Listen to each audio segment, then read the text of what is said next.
મિત્રો, આજે શાળામાં પ્રાર્થના સભાનું આયોજન કરવામાં આવેલું છે અને મારા વર્ગના વિદ્યાર્થીઓ પ્રાર્થના સભા કરવાના છે. તો ચાલો આપણે જોઈએ એ લોકો કેવી રીતે પ્રાર્થના સભા કરે છે, કેવી રીતે વિદ્યાર્થીઓ સંચાલન કરે છે, કેવી રીતે વક્તવ્ય આપે છે. તો ચાલો આપણે જોઈએ.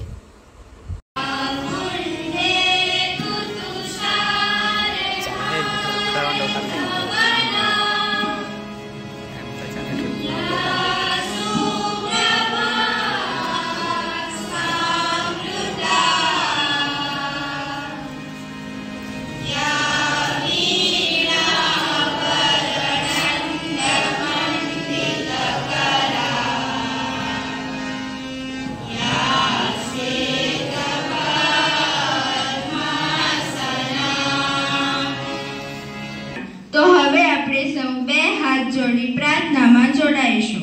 પ્રાર્થના રજૂ કરશે ધોરણ 9 અને વિદ્યાર્થીનીઓ. પ્રાર્થનાના શબ્દો છે મેલી ચાદર ઓઢકે.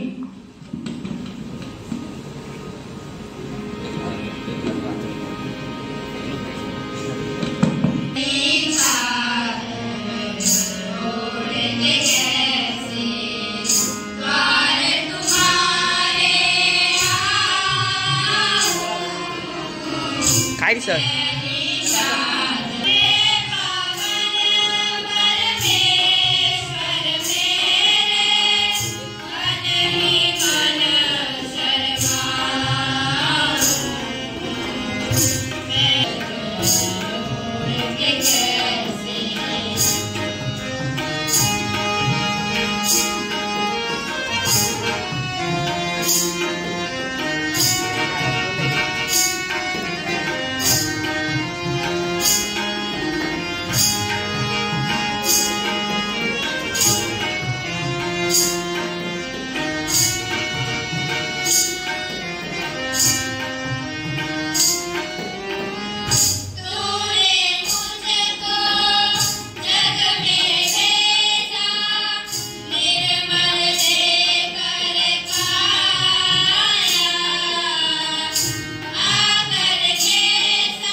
कल्याणी तुझ नाम जगतमा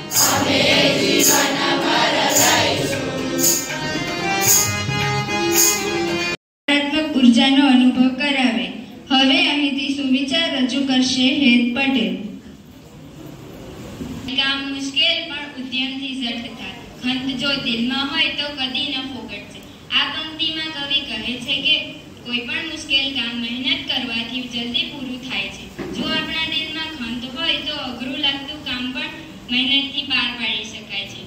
આપણે કરેલી મહેનત ક્યારેય નકામી જતી નથી. કેટલાક કામ અઘરા હોય છે. જો આપણે વિચાર જ કરતા રહીએ કે તે ક્યારે થશે અથવા કેવી રીતે થશે તો તે કામ ક્યારે થશે નહીં. આપણે ઉત્સાહથી અને આયોજકપૂર્વક એ કામ કરવા માંડીએ તો આપણને સફળતા ચોક્કસ મળે છે. વિદ્યાર્થી તરીકે આપણે જે વિષયો અઘરા લાગતા હોય તેને શીખવા માટે આપણે ખંતથી મહેનત કરીએ તો તેમાં ચોક્કસ સફળતા મળે જ છે. આપણે ખંતથી મહેનત કરવી જોઈએ. સ્ટેશનમાં ફસાયા છે. ગુજરાત રાજ્યમાં 12 મેઘ ખાંગા થયા. આખા રાજ્યમાં ભારે વરસાદથી જનજીવન. નર્મદા તથા ઉકાઈ ડેમમાંથી પાણી છોડાયું. સેલવાસની રેખા પાંડેએ મુંબઈમાં Femina Miss India union territory 2024નો એવોર્ડ જીતી, જેના પિતા સેલવાસમાં એક ઢાબો ચલાવી રહ્યા છે. હર ઘર તિરંગા કાર્યક્રમ અંતર્ગત શાળા કક્ષાએ વિવિધ સ્પર્ધાઓનું આયોજન કરવામાં આવ્યું હતું, જેમાં શાળાના વિવિધ વિદ્યાર્થીઓએ ઉત્સાહભેર ભાગ લીધો હતો. તેમજ QDC કક્ષાની સ્પર્ધા પણ કલ્યાણી શાળામાં જ યોજવામાં આવી હતી, જેમાં કલ્યાણી શાળા ઉપરાંત અન્ય શાળાઓએ પણ ભાગ લીધો હતો. તાલુકા કક્ષાની એથ્લેટિક્સ સ્પર્ધા અતુલ વિદ્યાલય ખાતે યોજાઈ હતી, જેમાં શાળાના વિદ્યાર્થીઓએ ભાગ લીધો હતો. કલ્યાણી શાળામાં 78માં સ્વાતંત્ર્ય દિનની ઉત્સાહભેર ઉજવણી કરવામાં આવી હતી. શાળાના શિક્ષક શ્રી ભાનુભાઈ એસ ગામિત અને શાળાના ભૂતપૂર્વ વિદ્યાર્થી ડોક્ટર જયનીત પટેલના હસ્તે ધ્વજારોહણ કરવામાં આવ્યું હતું. તાલુકા કક્ષાની વોલીબોલ સ્પર્ધા પીકેડી વિદ્યાલય અટાર ખાતે યોજાઈ હતી, જેમાં અંડર 17 અને અંડર 19માં શાળાના વિદ્યાર્થીઓએ ભાગ લીધો હતો. એમાં ઘણા વિદ્યાર્થીઓ જિલ્લા કક્ષાની સ્પર્ધા માટે પસંદગી પામ્યા હતા. ઉદ્યાન એ ગુજરાત રાજ્યના નવસારી જિલ્લામાં આવેલો સુરક્ષિત વિસ્તાર છે, જેમાં અંબિકા નદીના કિનારે આવેલા દક્ષિણ ગુજરાતના અને ખાસ કરીને ડાંગના ગાઢ વનોનો સમાવેશ થાય છે, જે લગભગ 24 ચોરસ કિલોમીટરના વિસ્તારમાં પથરાયેલો છે અને રાષ્ટ્રીય ધોરીમાર્ગ નંબર 48 પર આવેલા ચીખલીથી આશરે 65 કિલોમીટર પૂર્વે તથા વલસાડથી લગભગ 80 કિલોમીટરના અંતરે આવેલો છે. વાંસદા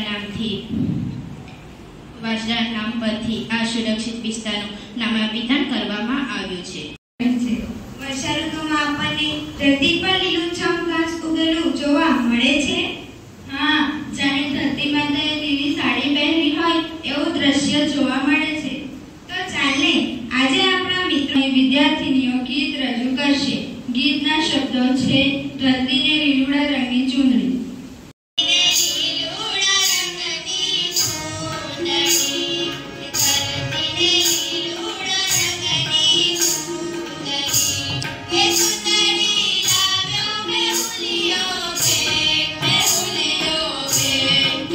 ધરતીને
દુખાવો થાય છે ત્યારે મોટાભાગના ઘરોમાં અજમો મેથીનું સેવન કરાવતા હોય છે. ત્યારે આજે પેટના દુખાવા લઈને અનેક બીમારીમાં રાહત આપતા એવા ઔષધની પછી તેનો ઉપરની છાલ કાઢીને અંદરના બીનો પાવડર બનાવી મધ સાથે સેવન કરવાથી પેટનો દુખાવો અને ચૂક આવતી મટે છે. આ ચૂરનું સેવન કરવાથી ભૂખ લાગે, તાવ મટે અને ખીલ મટે છે. મને જ મારે, મારા થકી તું જીવે અને તું મને જ મારે. અગણિત છે ઉપકાર તારા પરને, મને જ મારે. સનાતન સત્ય છે કે મારો નાશ તો તારો નાશ. સનાતન સત્ય છે કે મારો નાશ તો તારો નાશ. ક્ષણે ક્ષણે કરી રહ્યો છે તું પોતાનો વિનાશ. પોકારું છું કે નથી સહેવાતા આકરા પ્રહારો. પોકારું છું કે નથી સહેવાતા આકરા પ્રહારો. તારા સિવાય જ બીજો કોણ મારો સહારો. ઉઠતા બેસતા ઊંઘતા તને પણ સહારો મારો. ઉઠતા બેસતા ઊંઘતા તને પણ સહારો મારો. તો પછી કેમ નિકંદન કાઢો મૂળથી મારો. બે કાપો ને બે ઉગાડો તો વાંધો નથી. બે કાપો ને બે ઉગાડો તો વાંધો નથી. બે ઘણા કાપો ને બે ઉગાડો એ મને માન્ય નથી. એક વાત ચોક્કસ છે કે હું હશે તો તું હશે. એક વાત ચોક્કસ છે કે હું હશે તો તું હશે. એમાં કોઈ મને લેશ માત્ર શંકા નથી. અને અન્ય શિક્ષકગણ અને મારા વહાલા વિદ્યાર્થી મિત્રો, હું નિશા એસ મારવાડી ધોરણ 12 અભ્યાસ કરું છું. આજે હું તમને રમત વિશે કંઈ કહેવા માંગુ છું. આજે 19 ઓગસ્ટ એટલે કે રાષ્ટ્રીય ખેલ દિવસ તરીકે ઉજવવામાં આવે છે. મહાન ખેલાડી ધ્યાનચંદ્રજીના ઉપલક્ષે એમના જન્મદિવસે આ કાર્યક્રમ યોજવામાં આવ્યો છે. તે તેમના સમયગાળામાં હોકીના સતત કેપ્ટન રહી ચૂક્યા છે. તેમણે ઓલિમ્પિકમાં 3 સુવર્ણ ચંદ્રક આપણને અપાવ્યા છે અને તેઓ ખૂબ જ સારા કેપ્ટન છે અને ખેલ રાખવું તે શીખવે છે. તે આપણને જૂથ પ્રવૃત્તિ, ખેલદિલી અને સફળતા નિષ્ફળતા બંને પાસાઓનો અભ્યાસ કરાવે છે અને તેનો સામનો કરવાની કુશળતા આપણામાં વિકસાવવાની તેવડ રમત આપે છે. રમત દ્વારા શારીરિક, માનસિક વગેરે જે પરિબળો છે તે આપણે દરરોજ અડધો કલાક તો રમવું જ જોઈએ. અને એવું નથી કે કાલે પરીક્ષા છે એટલે આજે રમવાનું, અને રમવાની ઈચ્છા થાય પણ જો તમે પરીક્ષાના 2-3 દિવસ પહેલે બધું જ કરી લીધું હોય તો રમી શકો. પછી એવું નહીં કે રમવું મહત્વ છે એટલે પરીક્ષાના દિવસે રમવાના, એવું નથી.